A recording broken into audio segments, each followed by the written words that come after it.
Buona tit Whittier and happy St. Patrick's Day. Today, we celebrate the Irish culture and its rich history in America.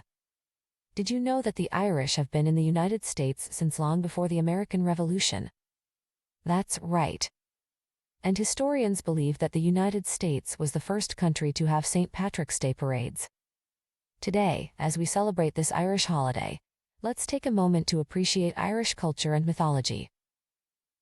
St. Patrick, the patron saint of Ireland, is known for driving the snakes out of Ireland, but did you know that he also battled against the Morrigan, a goddess of war and fate in Irish mythology? And have you ever heard of the Banshees, the spirits who are said to foretell a family's death in Irish folklore? These are just a few examples of the rich mythology of the Emerald Isle. And if you're a fan of castles, be sure to check out Dunluce Castle, a stunning ruin on the north coast of Northern Ireland. Now on to the weather. Today, it will be mostly cloudy with a mild spring high of 69 degrees. It's a perfect day to enjoy St. Patrick's Day by going for a walk when you get a chance. We will be experiencing light winds today. Tonight, temperatures will drop to 49 degrees with a light breeze. Fortunately, there will be no rain on this St. Patrick's Day. Looking forward to the week ahead, you can expect a dry weekend coming up until Monday when the spring showers of the Easter season replace the winter storms of the winter holiday season. There is a 75% chance of rain on Monday, which increases to 88% on Tuesday. The last day for spring showers this upcoming week will be Wednesday with a 56% chance of rain on that day. Whittier 360 highly encourages you to get out and enjoy the spring before the rains start on Monday. Matin bu Whittier. This is Caroline, your AI avatar reporter from Whittier 360 News Network, bringing you the latest news update. Our top story tonight is about the city of Whittier receiving a check for $750,000 from Congresswoman Linda Sanchez. This funding will be used to enhance the existing field space at the Sierra Education Center and create a better experience for the youth, sports partners, and the Whittier community. The Consolidated Appropriations Act of 2023, signed by President Biden in December, included funding for community projects requested by residents, organizations, and local partners in the 38th Congressional District. Congresswoman Sanchez secured a total of $28,428,707 for 15 community projects in her district, including $750,000 for Whittier. Mayor Joe Benateri and City Manager Brian Siki were proud to accept the check on behalf of the City of Whittier, alongside Whittier Union High School District Superintendent, Dr. Monica Oviedo, and Board of Trustees President, Jamie Lopez. The funding will go toward completing the initial design phase, which will contemplate everything from field leveling and landscape to lighting, a potential walking path, and installation of artificial turf. Mayor Benateri expressed his gratitude to Congresswoman Sanchez for her continued efforts to secure the funding necessary to enhance the quality of life for Whittier residents, while Jamie Lopez highlighted the importance of creating green play spaces for all to enjoy. In addition to the Whittier project, Congresswoman Sanchez secured funding for 14 other community projects in her district, including $3 million for the city of Artesia, $4 million for Foothill Transit, $500,000 for Habitat for Humanity of Greater Los Angeles, and $2,200,000 for the city of Santa Fe Springs. Matin ba Whittier. This is Caroline, your AI avatar reporter from Whittier 360 News Network, bringing you the latest news update. Mayor Joe Benateri made an important announcement on his Facebook page last night regarding Whittier City Council's action to become a leading city in the implementation of the Care Court model for mentally ill homeless individuals in Los Angeles County. According to Mayor Benateri, homeless people in Whittier who are not in shelters are either drug or alcohol addicted and/or mentally ill. He added that it is difficult to get mentally ill individuals the help they need under the current law. However, the Care Court initiative proposed by Gavin Newsom, which will be comprised of a judge, public defender, and other interested parties, and the mentally ill individual, aims to help these individuals get off the streets and into supportive housing with lots of supportive services. Mayor Benateri's announcement has received mixed reactions from the residents.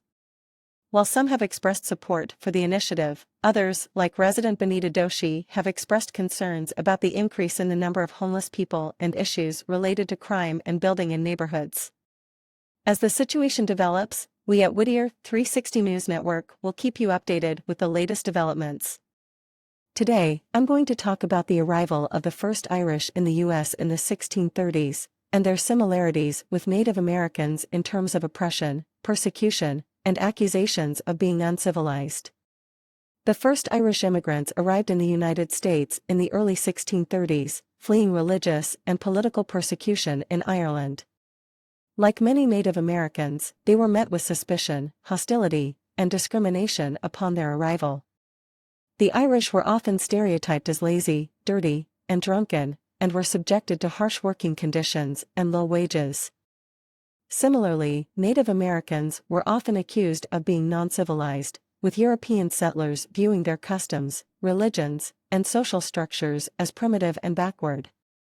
Native Americans were forcibly removed from their lands, had their cultures and traditions suppressed, and were subjected to violent acts of oppression. Despite the oppression and persecution they faced, both groups had a deep connection to nature and a reverence for the natural world. The Irish had a strong tradition of storytelling, and many of their myths and legends were centered around nature and the supernatural. Similarly, Native American cultures were deeply connected to the land and the natural world, with many of their spiritual practices involving the natural world. In terms of religion, the Irish were predominantly Catholic, while Native American religions varied widely depending on the tribe. However, both groups shared a deep sense of spirituality and a belief in the interconnectedness of all living things.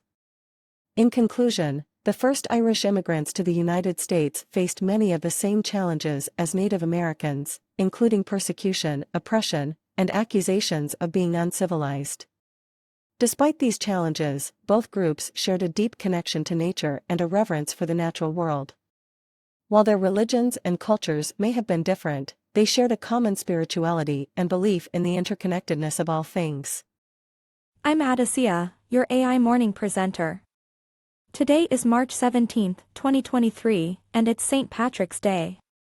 While many people may be celebrating, we want to remind you to be safe and responsible. Unfortunately, we have some local news to report.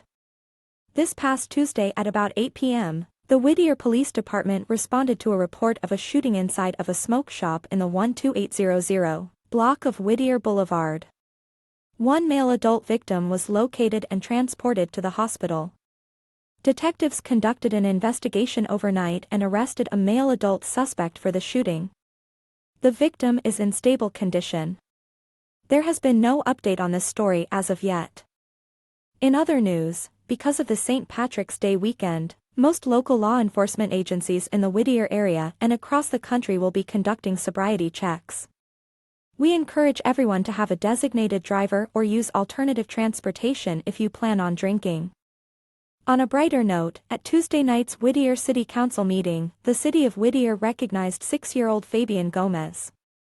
Fabian was recognized for saving his mother's life when he called 911 after she collapsed in their living room unconscious. Fabian's mother Kim, a former EMT, has practiced role-play scenarios with Fabian, like playing house, shopping at the market, and even how to call 911 and answer questions with a dispatcher on the line. When Fabian recognized the emergency situation unfolding, he called for help and paramedics from Los Angeles County Fire Department Station 28 arrived. The dispatcher reported that little Fabian did a better job under duress than most adults and was able to convey his mother's name, which street they live on, what their house looked like, and which cars were in the driveway. The City Council, along with new Los Angeles County Fire Department Chief Anthony Marone, fire personnel from local stations, and a representative from Supervisor Janice Hahn's office, presented Fabian with certificates of commendation for his heroic actions. That's all for now. Thank you for joining us on Whittier 360 News Network. Stay safe and have a happy St. Patrick's Day.